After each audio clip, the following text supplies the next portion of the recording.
All right, I was about to check these models, but it's exhausting checking every single of them, so I will not be able to double check everything. I mean, I can't, I mean, it's too much. So what I'm going to do is I'm going to post these models. Um, they are not working, untested. I found this one. This is a 3-speed Thomas. Again, was one of those prototypes without the smoke clouds printed on the side. Um, I don't know if I think I have one remote or two, but I don't remember. So they are filthy, but the good part is some of these have good battery terminals. Um, I tried to check every single of them, but I mean it's exhausting. It's too much, and some need a little cleaning.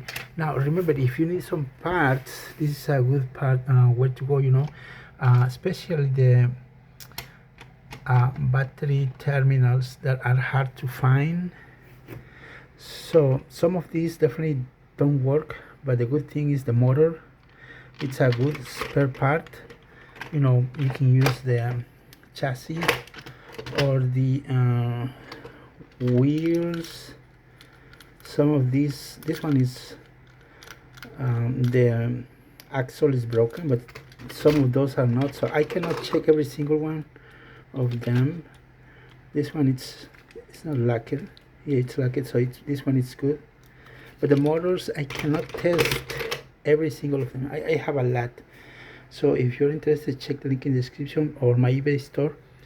I will take picture of every single of them, especially these ones, but all these are for parts or repair. Motors are good. If you know how to restart the motor, it's just gotta disassemble the entire thing and then spin the cog on the main motor shaft, and then you can make it work. But there is no guarantee. I cannot test everything. If I test them, I can